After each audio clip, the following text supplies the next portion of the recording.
Everyone has heard of the co-op, but not everyone realises that the co-op is actually a co-op. There are actually thousands of cooperative businesses across the UK and millions over the world, all doing wonderful things for the communities that they live in, offering any product and any service that you can think of, from agriculture to retail to schools to pubs to sports teams. If you do things in a cooperative way, you're a co-op.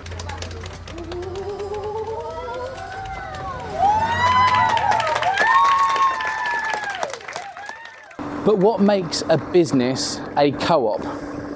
Well, in short, it's a company that does things for the people that use it. The people shopping there are benefiting from shopping there.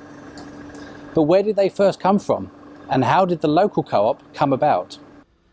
The idea first became a successful reality in Rochdale near Manchester in 1844.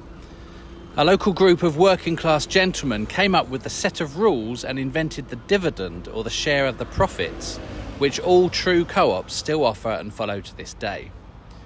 Their shop was a success and it improved the health and welfare of those people using it, so the idea of cooperation spread across the country. Soon, word would reach Essex.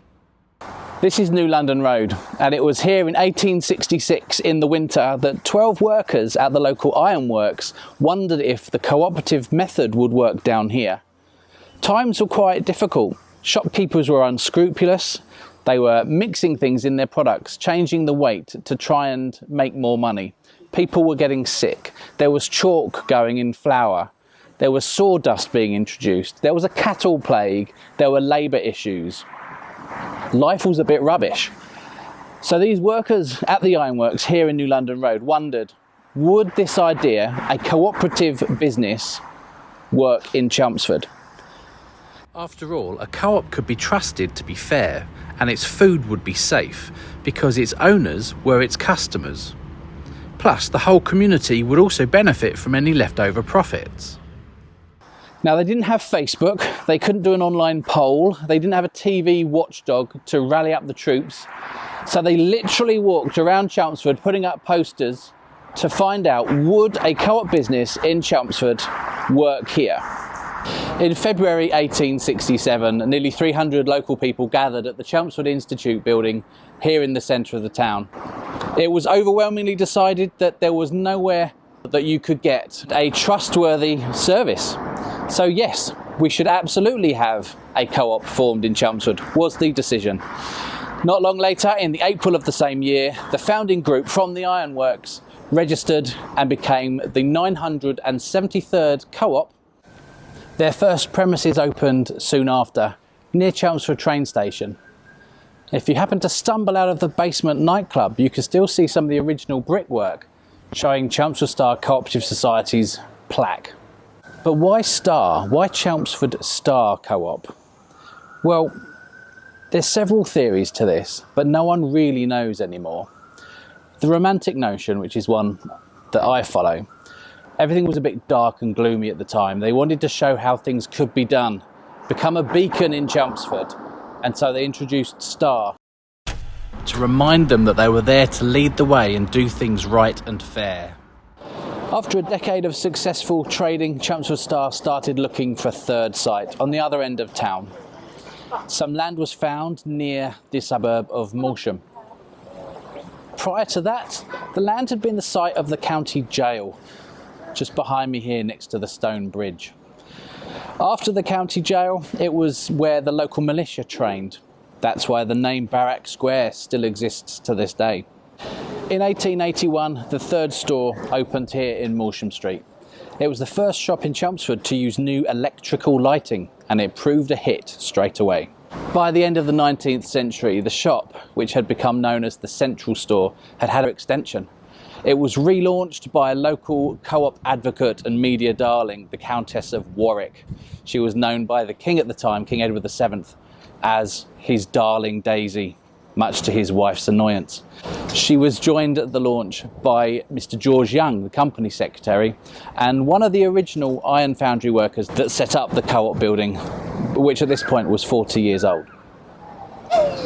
The popularity of the co-op continued to grow, and they were able to open up several stores next door in Baddow Road, which became affectionately known as Co-op Street. Things were going great. At least they were until 1914. When the First World War started, Chelmsford Star was about to celebrate its 50th anniversary, its jubilee. But 50 of its employees instead were conscripted into the war and had to go and fight the war effort.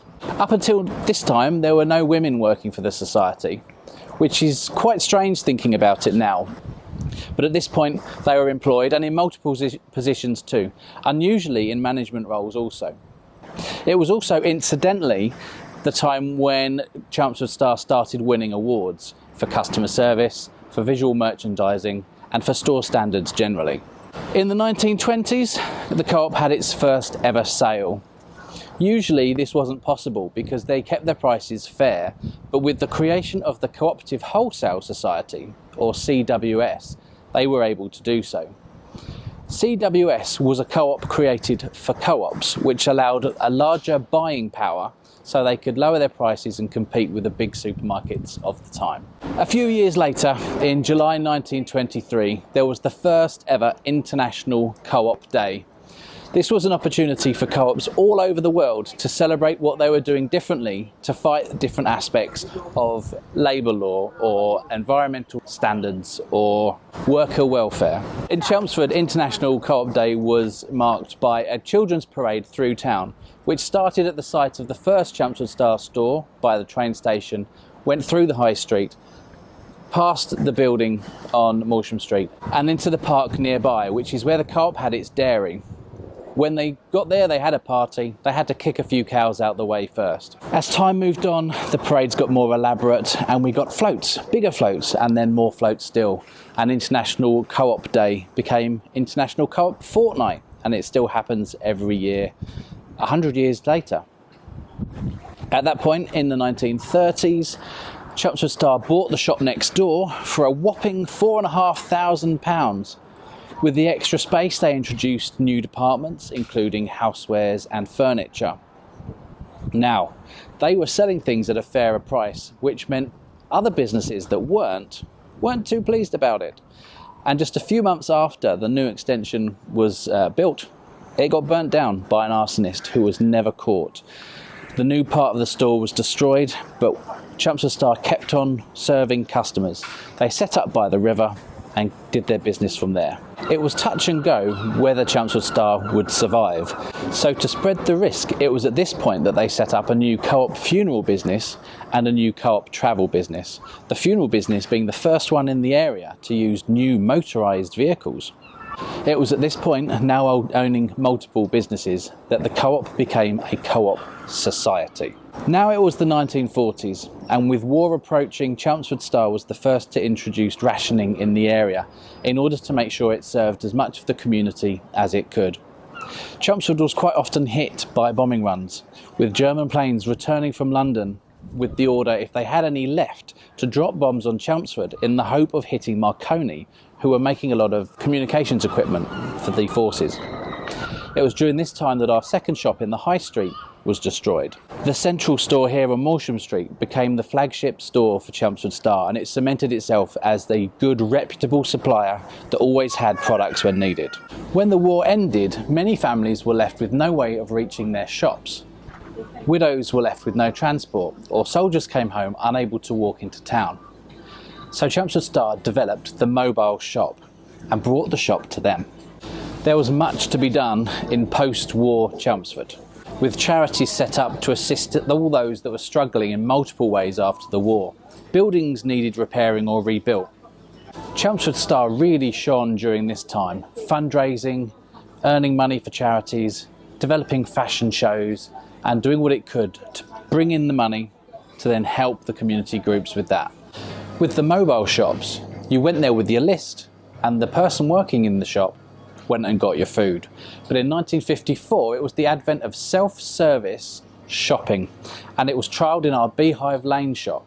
It took a while for people to get used to the idea of walking around and collecting their own items, but pretty soon they got used to it and it became very popular. And that year was the first time the society made over £1 million.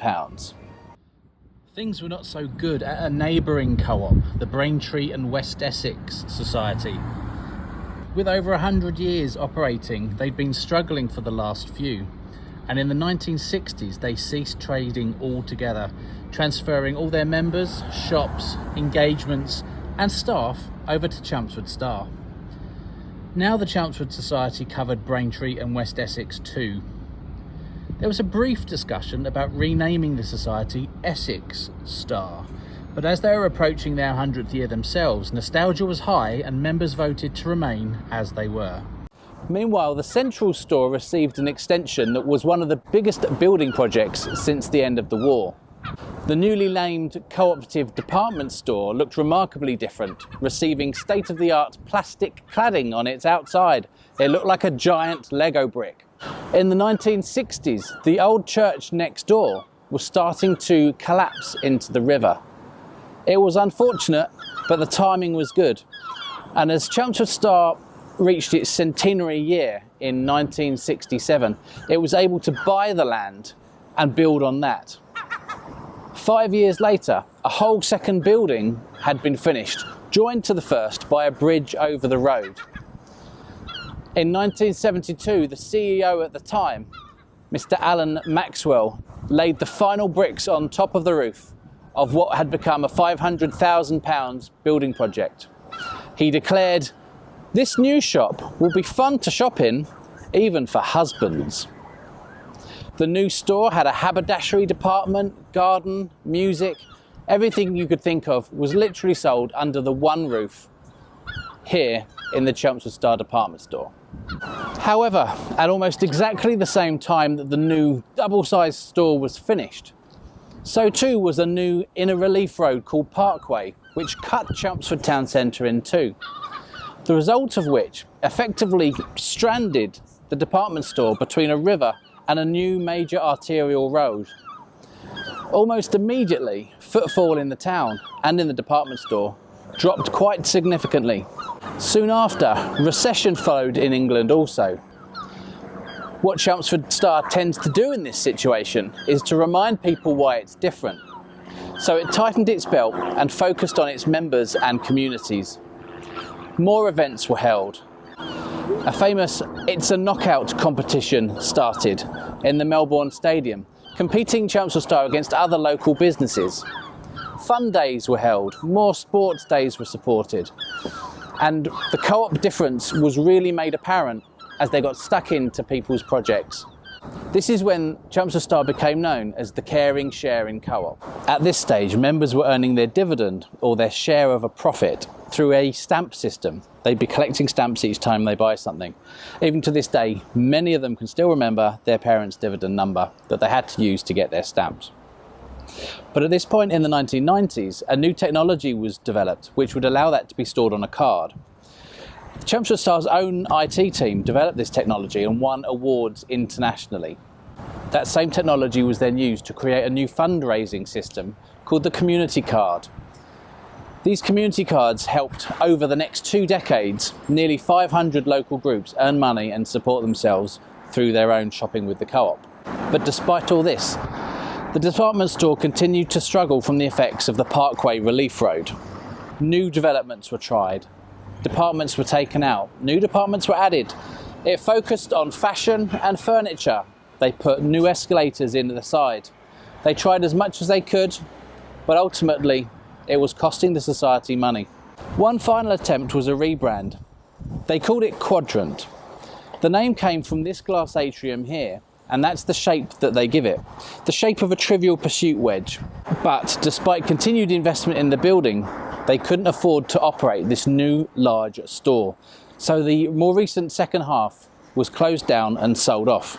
The money from this second half was then used to bring a new quadrant into Braintree, and it was invested into a second department store which was being built on a new shopping centre called George Yard.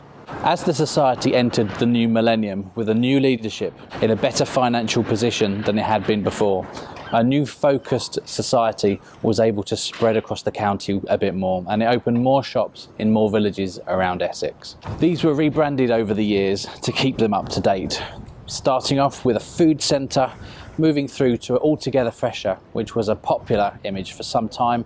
And then in 2007, a lime green cooperative food branding was introduced. Also, the Quadrant department store got a new look too. It started off white, went blue, and then turned into the black and white image that we have today. At its last refit, a gaggle of celebrities arrived on the red carpet to shop here, and it caused quite the uproar in town. 2012 was globally recognised as the International Year of the Co-op, and as part of the celebrations, Chelmsford Star worked with charities to set up a new co-op in a kingdom in Africa called Lesotho. The community there set up a co-op agricultural farm and began trading on the world markets. I was privileged enough that year also to speak at the United Nations about the rules for setting up a co-op, to make more co-ops easy to set up to benefit more communities across Europe faster. The power of cooperation was making a difference globally, and Chelmsford Star was at the heart of it. In 2017, we celebrated our 150th anniversary. An exhibition was held at Chelmsford Museum, which was deemed one of the most popular that they'd had in some time. A new book was put together with photographs also containing those memories, which is still available on the Chelmsford Star website. Despite pressure from newly favourable grocery discounters and rising wage bills, rents, energy costs and transportation fees, Chelmsford Star continued to withstand many of the pressures around them by doing what cooperatives do best: getting stuck in with community events, working with local groups like the emergency services, councils, LGBT community. At this point, Chelmsford Star were investing up to a third of every pound spent in their business into projects in Essex. So for every can of beans bought in their food shop, or a sofa in the Quadrant, or even a holiday in the travel agents, a third of that was doing good in the local area. As our 150th year came to an end, Chelmsford Star was nominated for a national award for its community involvement. It went on to compete against big national giants, and this little co-op in Chelmsford, they won. They became the best business in the United Kingdom for their community involvement. What a way to finish their 150th year. Chelmsford Star has come a long way since it was formed in 1867. Some things have changed, but some things haven't. It was set up originally to help the people of Chelmsford and then wider the people of Essex, and that's exactly what it is still doing. It's grown its trading area, it's raised an incalculable amount of money for charities and helped an immeasurable amount of community groups. And that's not where our history ends. If you'd like to find out more, there is some books on Chelmsford Star. If you get hold of Chelmsford Star on www.chelmsfordstar.coop, we have one of these on our first 150 years and our more recent summation with more photos. Thank you very much for watching.